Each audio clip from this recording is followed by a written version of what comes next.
for all of us is that, my wife is multilingual, my daughter's bilingual and almost multilingual. I'm not. I'm the bad American that really struggles with language beyond English. I'm not proud of that. I wish it was different. It's always been the case for me. I really aspired to and wanted to be, I wanted to be James Bond. I wanted to be able to speak 20 languages, Right on, man. Well, I'm Adam. Nice to meet you. Hi, Adam. This is a podcast about you and your journey in the music industry, and I know you have a book and a bunch of stuff. So I'd love to chat with you about that and the new album. Okay, great. Sweet. I did read based off your bio, born in Oakland, raised in the East Bay. Raised in the East Bay, yeah. I'm based in Italy now. But oh wow, okay, cool. Well, I'll talk about that. So you're born in Oakland, and what part of the East Bay? I'm from San Diego, but I lived in the Bay Area for like 5 years doing radio. I grew up in Pleasant Hill, and cool. I lived in Crockett, and I don't know if you know where that is. It's where the CNH factory is, sugar factory. And then I lived on Potrero Hill for 11 years until I got evicted by the tech industry, basically an owner move-in eviction to get through around the loophole for rent control, because she would charge 3 times as much if she got us out, and she did. So that's wild, man. I lived in Walnut Creek for a while, so I know Pleasant Hill was right next door, or next to it. Yeah, we were literally on the border. Our house was literally on the border. Oh, cool. Yeah, I kind of lived on the border there, up by, what is that, the 24? Right after. Yeah. Well, yeah. There's right. Yeah, there's the 24. Yeah, we were in the corner there before you go over the hill to Lafayette. Oh, cool. Right on. Yeah, the end of the school district, which was a problem because we had to.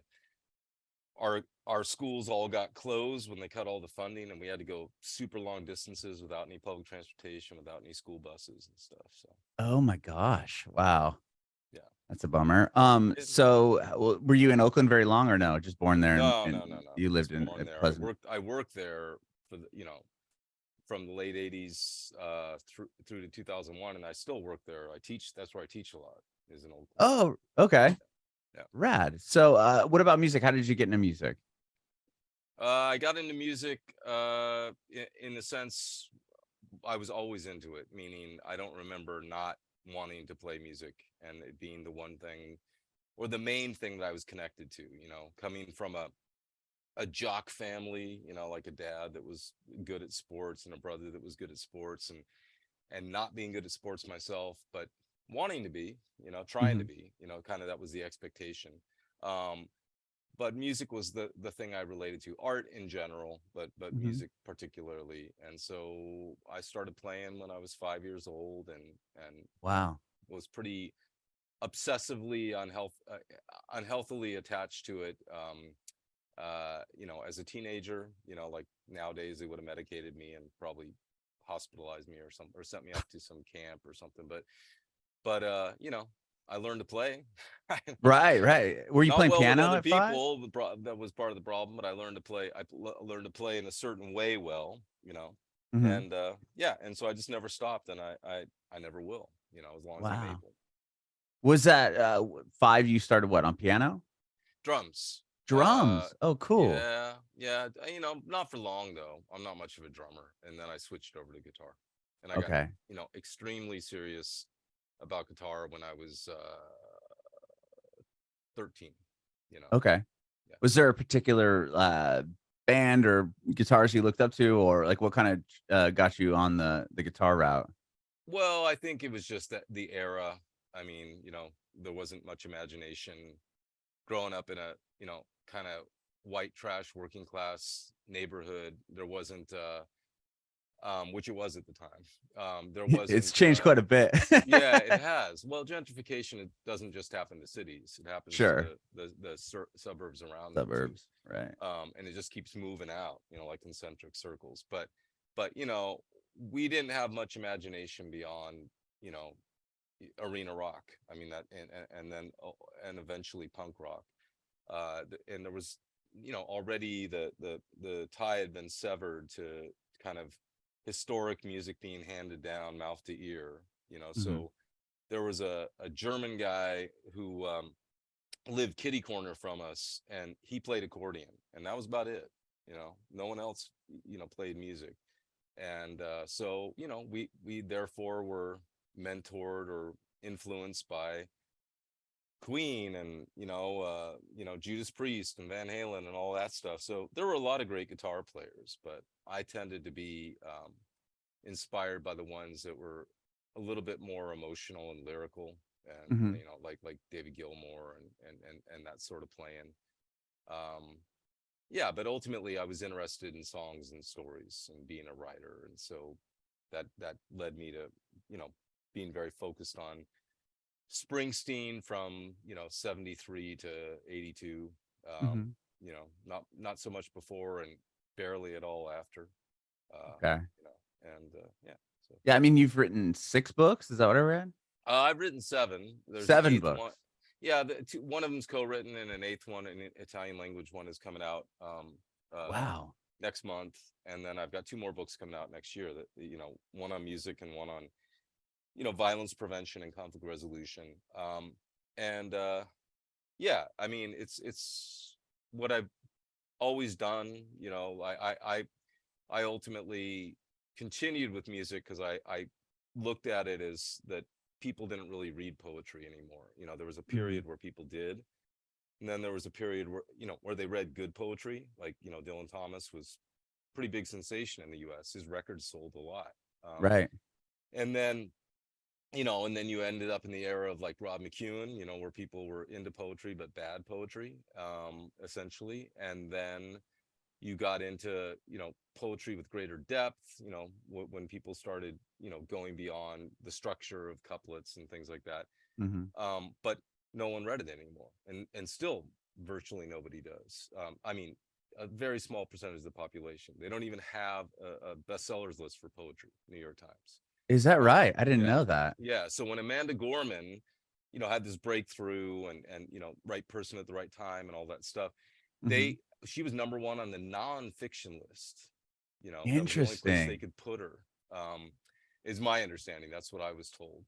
And because they didn't have a best selling sellers for poetry anymore. So anyway, that's a long way of saying that I saw that I felt like for your words to be heard, put them to song.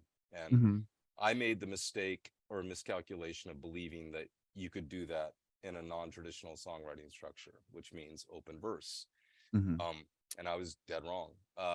But so many people listen to and quote songwriters, oftentimes one line, and everybody quotes the same line, but that line is a huge contribution to humanity.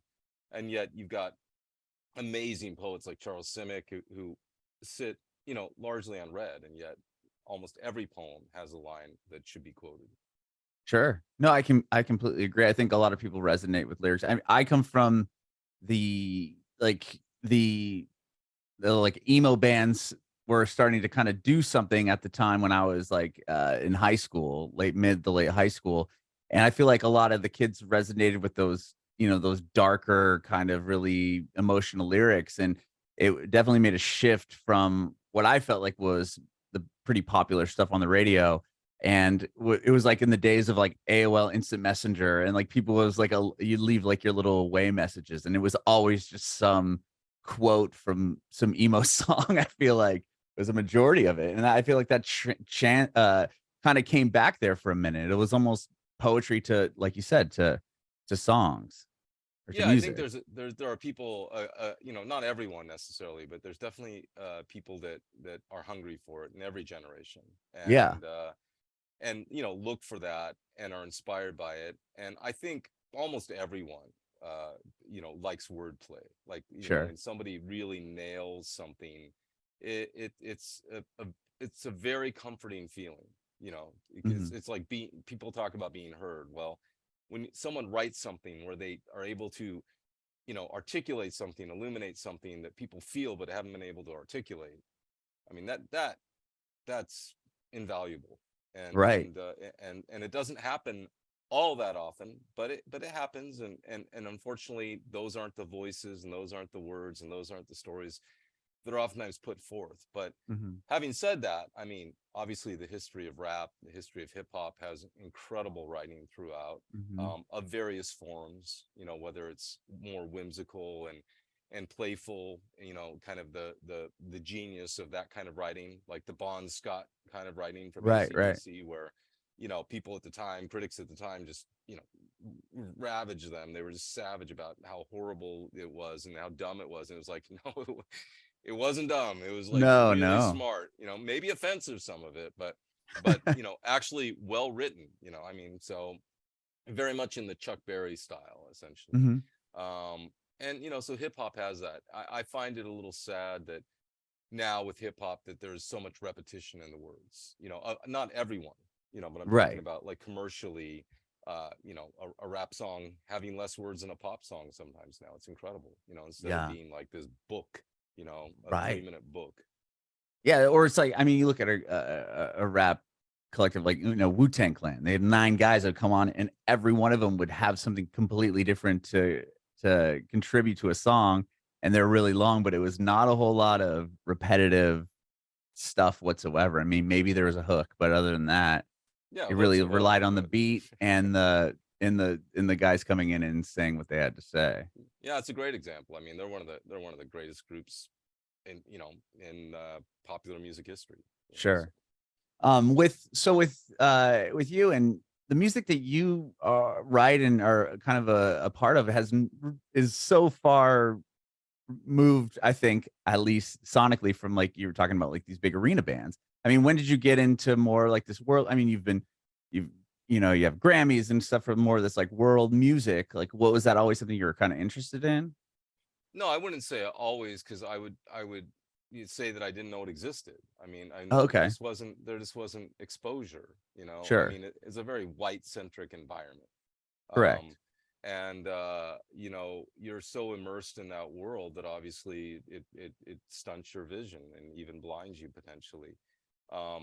And for me, it was more about really being, you know, invested in diversity and being invested in inclusion. My sister, my only sister, who's only 14 months older than me, has severe Down syndrome. You know, there are 3 types, and she has severe Down syndrome. She was mostly nonverbal her whole life. She's now physically disabled as well, and almost entirely nonverbal. So this was during the period where people from the disabled community largely were being seen for the first time, you know, especially people with developmental disabilities, where deinstitutionalization literally started to happen a few years after she was born. So growing up, you know, it provoked a lot of paranoia and a lot of defensiveness, and maybe also, you know, a lot of sensitivity to outsiderism, you know, experienced largely indirectly, but oftentimes participating in it too. You know, when you're a 2, 3, 4-year-old kid and people are pointing at you and laughing at you, your family, you know, it has impact. And so I'm very committed to inclusion, and I'm very committed to equity. And what that means essentially for me is that I really believe that it's not charity, that it's a benefit to the listener, it's a benefit to the reader, to push themselves, to listen to things that aren't the low-hanging fruit. And that doesn't mean you should like something because it's different. It means you should give it a chance because it's different. And then if you don't like it, that's good, meaning that you're tough-minded about it. It's not that you're being easy. It's just that in my book events, I oftentimes will say, if I'm there with, you know, a female author or someone other, you know, I'll say, look, buy their book first, meaning pick up their book, look at their book, look at my book. If you feel like their book is maybe as desirable and you're only going to buy 1 book today, buy their book. I really mean this. But if you pick it up and you feel like, no, this doesn't seem to resonate with me, and this other book does, well, then buy that book. You know, there's no guilt in that.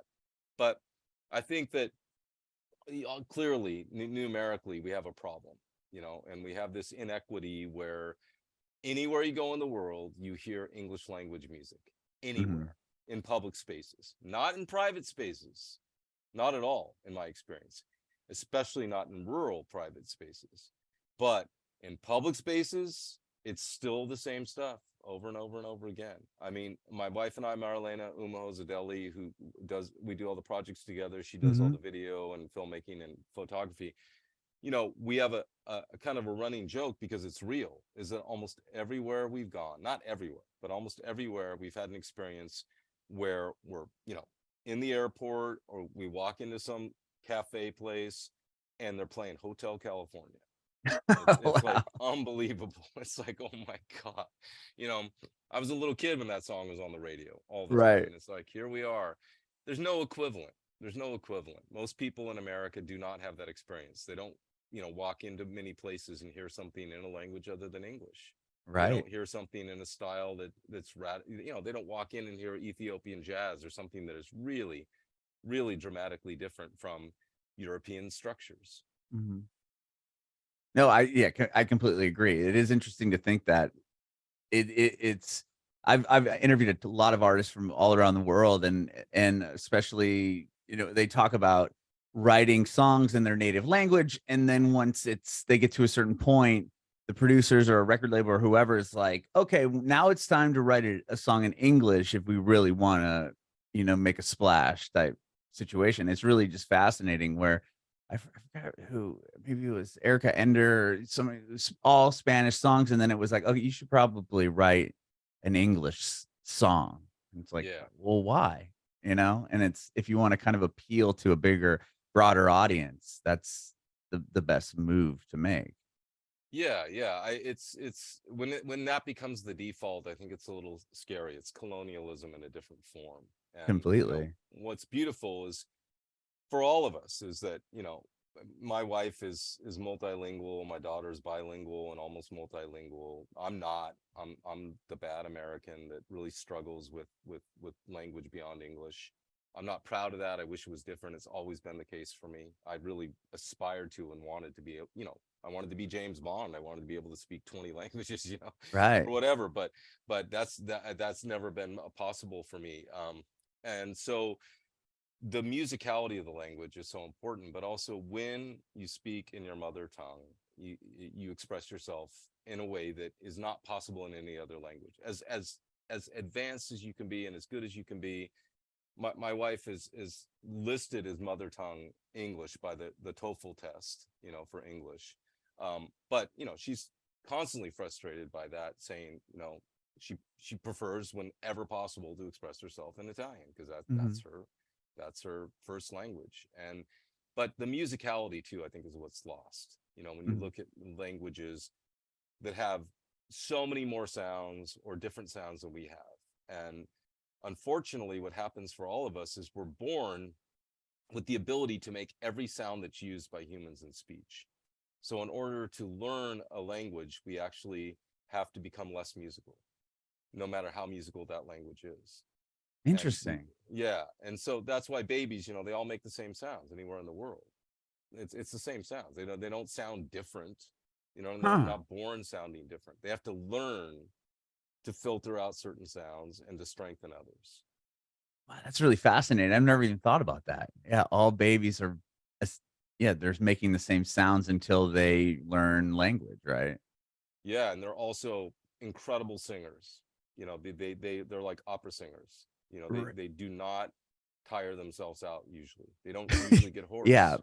I You remember know. my 6-year-old son. It was really hard to tire him out. He'd be screaming, hitting these like insanely high pitch Yeah. notes, and it's like, oh, okay, and he's gonna keep going for another 2 hours. Okay, here we go. Yeah, yeah, yeah, yeah. I mean, we unfortunately are made to be unmusical, largely by Mhm. Western culture, and that's something that many other cultures, fortunately, have not fractured as of yet. But the more that you have one-way technologies invade, first radio and then television, and now internet, and maybe immersive technologies, the more passive people become in the Mhm. process. And that's something is lost there. I'm not saying it's the worst thing in the world, but there's a division where people, so many people, I'm sure and that I know, I'd say the majority would describe themselves as not musical, not a good singer, not a good Right. dancer. And it's like, well, it's just not true. You know, Mhm. you have to have rhythm to be able to walk. So when people are walking, they're dancing in a sense, and other movements, coordinated movements as well, if not walking. And you have to have, pitch in order to be able to, in order to speak, because it's Mhm. embedded in every language, not just tone languages. So, the individual is able to sing essentially. They're not tone deaf. Mhm. That's a big myth. Yeah, that's really fascinating. I've never thought about it like that. When it comes to, your music projects, are a lot of them kind of coincide with what your wife is doing as far as like videography, or I feel like you have these, even the most recent one, or the one that's coming out, right? The oldest voice in the world, back to the one that you won a Grammy for with the Zomba Prison. Like, are these projects where she's filming kind of a video piece to this, and you guys are working together? Like, how did you start these? Because the concepts behind these records are so cool. Like, when did that kind of start for you? Well, I mean, the seeds of it technically go back to, meaning that the technical sonic side of it, go back to being in San Francisco, in the mid 90s, and realizing that I'd made a bunch of horrible records. So I learned how to not make records, my own records, because my ego was too invested and I was too autocratic. Were you And doing like then, singer-songwriter stuff? I'm just curious real yeah, quick. Okay. yeah. And I was just, it's fear. It's always fear that gets people into trouble, usually fear Mhm. masked by other stuff. And so I decided, to start doing a free weekly acoustic show in a laundromat every week, as a way to kind of liberate myself and have guests come in every week. And I started recording them, and I did it for 5 years. And playing in a laundromat is humbling and liberating, and also requires playing with your environment, like literally, like you have to be listening to what's going on. Mhm. Because there's going to be an espresso machine over there, they got a little cafe, and that's going to start going, and there's the dryer next door that's just been turned on, and there's people walking by with grocery carts, and their stuff, and people coming in and out, maybe, they're drunk or psychotic. So you learn to play with the environment. And so I started doing field recording, and I never knew that that would lead to recording, around the world. Because I'm someone who didn't even was never even, east of the Mississippi till I was 24 years old. So Wow. I wasn't a traveled person, and neither was anybody in my family. My mother never left North America. So it's my father finally came over right before his death and visited us here in Italy. But to answer your earlier question, which is related to this, I became burnout on the hype cycle in the late 80s already, when they had lots of weekly newspapers in every city, Mhm. oftentimes more than one in the big cities, because every week they'd promise the next great thing, and the only way you could find out was to buy the record. You couldn't just look it up online and listen a little bit. So Right. I just got burned so many times. I started becoming concerned and interested in other things. And what I found, and what I firmly believe, is that the enemy of the process is not things that are bad, because things that are bad are actually sometimes really good, by accident. They're extreme, and they have qualities that maybe they did not intend. The enemy is mediocrity. We are flooded with mediocrity that is hyped as if it's not, and that's unhealthy for everybody. So I started looking other places, other languages around the world, and then started to see the value of the inclusion, and what that means, of course, unfortunately, as we talked about earlier with the English language, is that you can look at a map of the world, or a globe, and throw a dart at it, and odds are you're going to hit a country that most people in the world could not name a single artist from, and have probably never listened to music from, um, Right. in a language other than English, unless somebody might be, a performer that's from the city and the aristocracy, and they sing in English. So in 2009, Marilena and I went to Rwanda with her mother, who was returning to Rwanda for the first time since the 1994 genocide, to meet a friend who she had been told and thought had perished in the 94 genocide, and then it just found out was actually still alive. Wow. So we went there. Marlena did a documentary about it. And we figured, I think sensibly so, that the music should be 0 kilometer. It should come from Rwanda. It shouldn't be superimposed by some singer-songwriter from San Francisco or otherwise. So we started searching, and we ended up spending our entire time there, more than 2 weeks, looking for music. And we found lots of music, and most of it was, again, just kind of so, like it didn't sound that different than music you'd hear elsewhere. It wasn't bad, it wasn't good. We found some great old, vintage stuff, classic stuff in the 60s and 70s, but current stuff we did not. And then 2 days before we left, we met the good ones. And Adrian Calzagara from the good ones is one of the greatest roots writers in the world. I'm convinced of this. I was convinced of it the moment I met him. I'm convinced of it today. I will never be told differently. They are the Nick Drake of world music, or global music, I would say. And we did an album with them, and we've gone on to do 4 records with them. And that led to then going to Malawi, where, a year later or so, where Marilena also has roots. And so we went in search of music. And again, we spent almost our entire time there looking for music. We found stuff, nice people. We found some music that was not bad. Like, we recorded it. You can make a record out of it. But we're firmly committed to not putting out music if we don't strongly believe in it. Like, that it has a reason to exist, that it offers something that is not offered elsewhere. And so we didn't put any of that music out. And then almost near the last day, we met the Malawi Mouse Boys, and that relationship led to a record, and that has led to 4 albums, and we continue to have a relationship with them to this day. Both those groups continue to battle poverty daily and hunger daily, and they've had opportunities to travel outside their country for the first time, and they've had opportunities to perform in England and Australia and or America, and they've been critically acclaimed and garnered fans, famous people, like from Fugazi and Wilco and artists of that nature. But their daily life is still really a struggle, without electricity, without running water, with health challenges. And I think that's a large example of the inequity, because if Adrian was singing in English, and if he was from Brooklyn or East Nashville or Silver Lake, and he was wearing a cowboy hat, he's a farmer, but he doesn't wear a cowboy hat.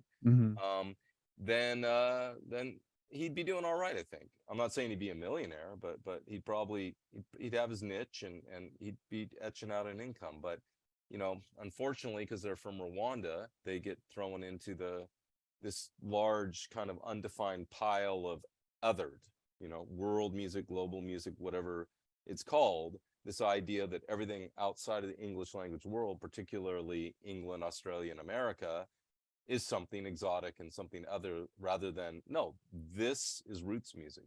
These are people that grew up together, writing songs in the dark on their farm, singing together since childhood.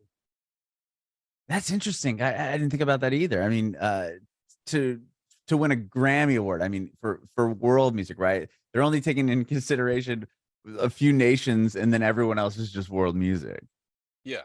Oh, yeah. The whole world. I mean, so there's about almost 8 billion people on the planet now, close to the estimate is. And essentially, there's only one field that now has 2 categories, but one field for the other 7 billion. Right. It's so wild to think about that. So this record that you're doing, or the one that's coming out in April, in a few weeks actually, or no, next month is March. I'm so confused. Yeah. Is it done with that same group of people then?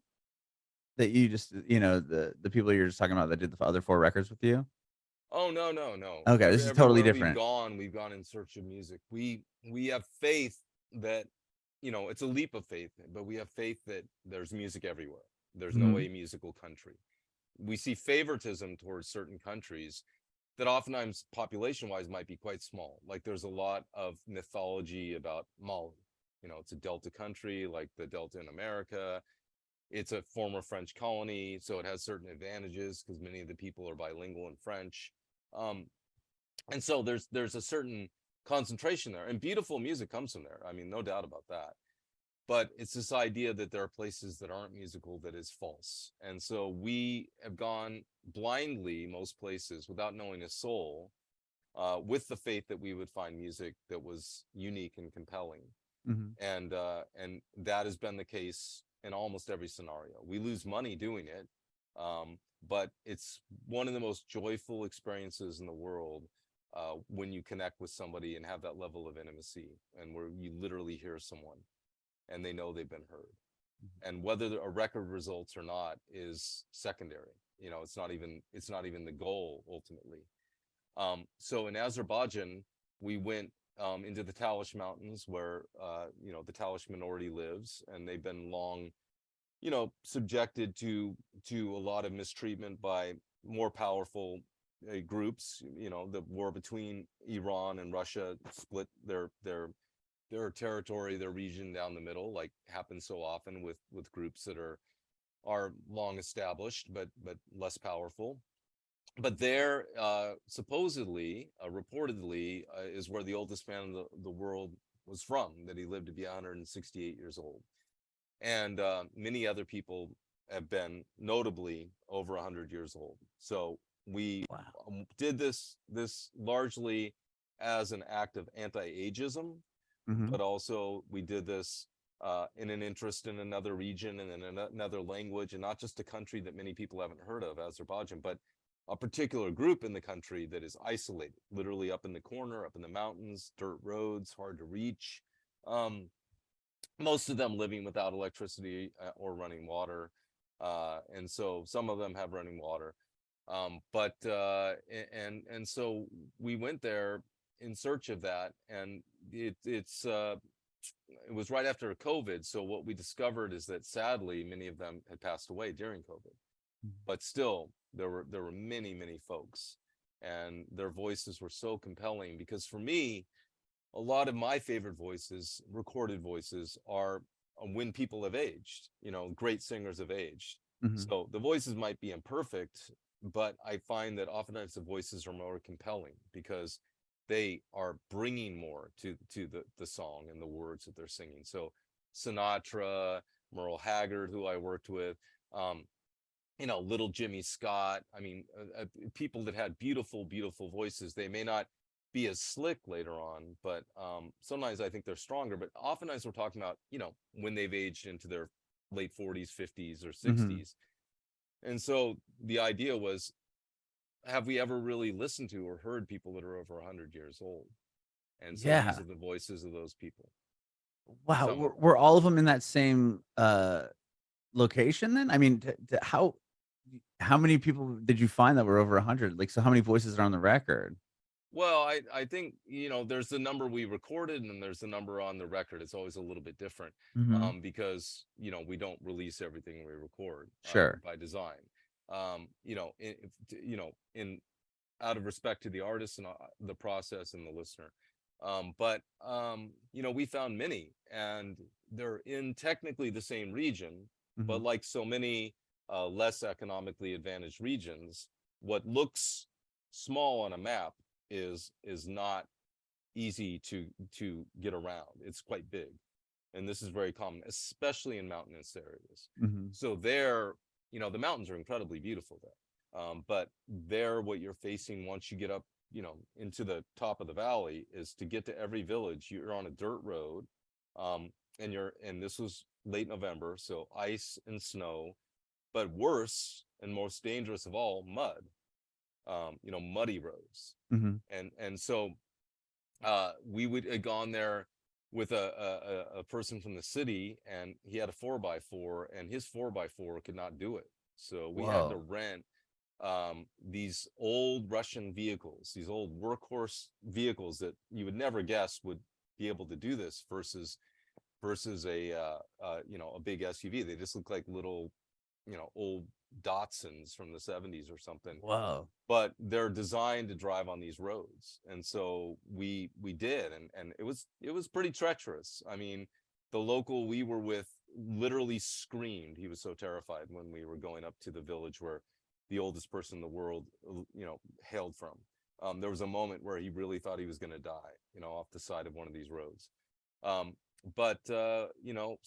getting from house to house and individual to individual was time consuming, even though you look on a map and it would look like, you can do it in a day. You just Right. go here, and that would be the case. And so I think, what people oftentimes maybe don't know, have not experienced, or forget is that one of the big challenges that people face that are isolated physically, beyond electricity and obviously clean water being essential, is lack of good roads. And without that, that really creates a level of isolation and a level of danger. I mean, they're Mhm. isolated from people coming to help, and they're also isolated, which is something that promotes violence. You can commit violence much more easily in isolation than you can when there's a populace Sure. around, a greater populace. So when Ebola broke out, I mean, that is one of the things that was really critical, was that it wasn't even necessarily entirely not being able to help people, it was not being able to get to them easily because of where they were. Mhm. And this is something we've run into many times, again, where the map is not the road, where you look at it and you go, oh, that's just going to be 5 minutes away. And even sometimes now, if Google's been there and you Google certain things, they'll give you an estimate and it has nothing to do with the reality.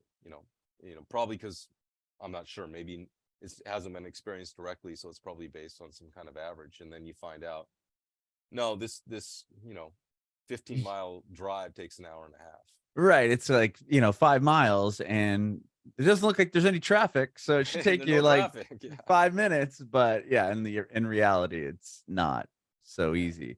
And to think about all the preparation too, it's like there's not a gas station you can just pull over at or anything like that. Like, I mean, you have to really prepare yourself for how far you're going, and I would imagine coming back and everything. Yep. Yep. It's true. Wow. Yeah. There's no How, AAA. yeah, how do you is it difficult to kind of make connections with people in these areas to even have the opportunity to go into a village like that? I mean, you can't just show up with a camera crew, right?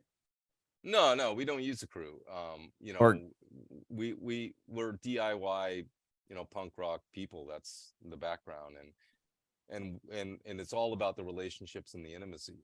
And mhm, and the only direction I ever give people is be bad, like be really bad, play as bad as possible, be horrible. That's really the direction I give, if any. Um, and so with a lot of these projects, with the Azerbaijan project, with the centenarians, and with most of the Zomba Prison Project, and with the Tanzania Albinism Collective Project, and with the project in Kosovo. mhm, Anytime you're interacting with people that are not trained traditional musicians, well, the way to go then in those cases is experimental.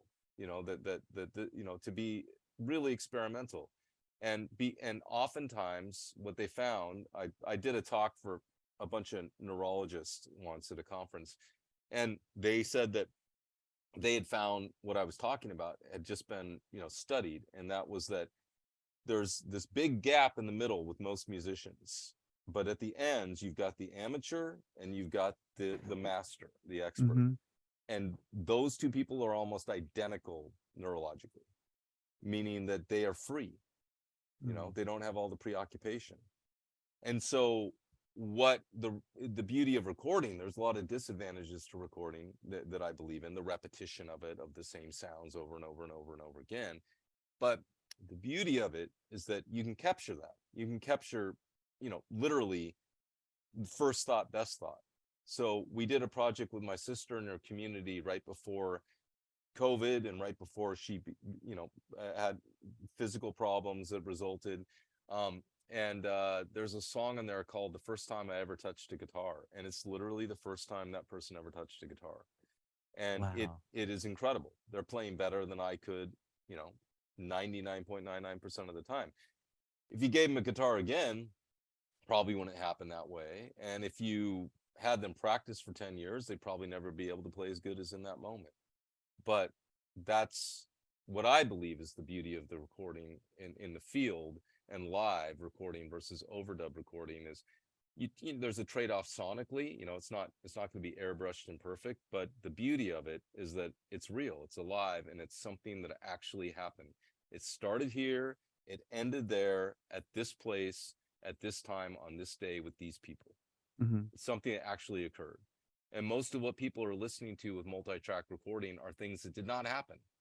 Right. They happen not as a real-time event. It's a Mhm. simulation of a real-time event that's done because the concern about it being good and perfect is put well ahead of the emotion being conveyed and the life. And the life is in the mistakes, the errors. That's where the life comes from. Mhm. That almost all the great artists were good on accident. They weren't good on purpose. They weren't doing things on purpose. They were doing weird stuff that they oftentimes weren't in control of, and things that would seem like liabilities became their strengths. But Mhm. once they find out that that's their strength and they start playing to it, then it loses its genuineness. Sure. Yeah, that's really fascinating. It's when you're talking, I'm thinking of a couple artists that I've interviewed that during COVID, they'd write a song and then they would record the vocals in their closet with some $50 USB mic. And when it came to then trying to re-record the vocal take in a legitimate expensive studio, they ended up just going with the demo because you kind of reliving and trying to reproduce that emotion that was sang the first time is impossible. So it was like, well, instead of trying to be perfect and hit the notes perfectly, Yeah. they're like, well, this, like, I can hear the emotion in my take on this one. Sure, it's a $50 mic and in my closet, but there's something real about it, and we're gonna Yep. go with that version. It's just Yep. interesting. Yeah. It doesn't need to be manipulated because it comes with its own color. Sure. And so instead, what ends up happening is people are trying to constantly fit something to this grid of what it should be. And yeah, you're very astute to say that during the COVID, people basically got back to bedroom recording, the 80s phenomenon with Tascam 4-track cassette Mhm. recorders, and to understand the warmth and intimacy that can come from that, to be even become a preferred form of recording. I had a friend, Jeff Clint, who sadly has passed, and he was, a great songwriter, an incredibly gifted human, and not famous, never known, should have been, more so. And I was helping him with his record and his group, and they had a lot of resources, so they went into different studios, and they spent a lot of money, and again, everything was fine. It just wasn't what they were like when they played usually. Mhm. And live they had this chemistry and this beauty, and a lot of it was that they were kind of like the replacements. They were just a car wreck, train wreck half the time, but there was a beauty to it, a love to it, and a fragility, and a toughness all at the same time. And so you know I said, well, how do you guys normally play? Because they were going in doing what we're talking about, the fractured, play the drums, do a click track, and then somebody else comes in and plays the guitar, and somebody else comes in and plays the bass, all that stuff. Mhm. And they said, oh, we sit around my kitchen table and we drink beers. I'm like, well, that's how you should record your record. So we did that, recorded the whole record, and it was great. And that ultimately became their album. But there was one song that was never as good as what you're talking about, which was a cassette recording that Jeff had done in the middle of the night, coming home from a long trip, and you're listening to that song being born. You're Mhm. listening to that sound being born. And you're listening to probably the closest he came to telling his life story specifically and accurately. And it's one of the greatest things I've ever heard. And it's sonically all wrong, but you could never ever duplicate that. And they ultimately put it on the record, and it's still one of my favorite. I mean, favorite. There's probably a lot, but it's one of those transcendent recordings that I can come back to again and again and again and never feel like I was wrong and go, oh Mhm. no, maybe it wasn't as good as I remembered. It's like, no, no, Still just as good. it's poignant, and it's moving, and it's, I think, timeless, and it's something that I think diverse people, that might not normally like that kind of music, bedroom, folk, indie rock stuff, might connect with because of the emotion. Mhm. And I love that you put in the credits like like we've been talking the whole time, you put 100% live without overdubs on this Yeah. album. And so once you get the voices down, do you go back? Like, how does the record kind of come together into an album? Well, excuse me. It depends. Every process is different. You know, again, there's these two extremes of there's the person at the one end who is, you know, maybe a lifelong musician like Ustad Saami from Pakistan, who's 77 years old now, who I've done 3 albums with. And you know, when you're with someone like that, you can do this kind of recording also, because they can do the song 10 times in a row, and every time it's going to be amazing, and you know, different maybe, but amazing. So records like that, it's just more a matter of just mixing, you know. You know, and I don't believe in multiple takes. I believe they're going to be different, not better or worse than the other usually. I believe that the person should just be free to express themselves and not be using the left side of their brain, you know, to try to analyze and judge themselves and other people. And so when it's people that maybe are not as experienced, then it's a matter of, you know, recording as much as possible. And that's part of the idea of not listening back, that you're there and you're just recording. No judgment. I'm not listening back to it. They're not listening back to it. We're just having an experience. We're just playing music. There's no pressure. We don't know what's going to come of it. Maybe nothing's going to come of it. Play badly. And then you go back and you assess it and you see. And you know, sometimes it's a case where there's 2 songs that are both great, but they're very similar. So maybe one gets left off a record. And sometimes it's a case where, you know, you have to tailor it a little bit more, you know, like an improv that's 20 minutes long, and then there's that moment where everything crystallizes and you just feel it and it just gels. It's like the, you know, the old, you know, bebop jazz or free jazz or Grateful Dead thing, you know, where they'd be playing, and you know, for an extended period it would seem like it was a disaster, and then suddenly somehow just everybody would just, you know, 5 or 10 players would just come together for a minute or two, you know, magically. And that happens a lot on these kind of recordings. That's cool. It's just such a different way of approaching a record, and it's something I've never had a chance to speak with somebody about. It's really, really cool. I love what you're doing. It's Oh, really thank you. fascinating. Yeah. Yeah. And I appreciate your time today. Thank you so much for doing this, Ian. No, thank you. It was a pleasure speaking with you. So. Yeah, I do have one more question. I know you don't like to give advice, and your advice you gave a little bit earlier, but I always ask if you have any for aspiring artists. Well, I mean, I think the main thing that I would say, but specifically if you're talking about collaborative arts, is make art with people you love, and make art with your friends, and do what you love. You know, be yourself, and if you do that and not be concerned about the results, play music for its own sake, and be liberated by that process. I would encourage everyone to write one poem and then burn it, or record one song, listen to it once, and then erase it. I mean, when you think it's good, you know, rather than clinging on to it, you know, like it's this thing. It's not a thing. It's an experience. And if we do that more often, then it becomes less pressured and precious, and ultimately more valuable to other people. I personally write a lot of songs for my daughter in the moment, and sometimes they're good, sometimes they're great. You know, I mean, as good as I can be, but I never try to capture them. Right? They're just for that moment. They're communication with her. She's 6 now, and there's communication with her in that moment.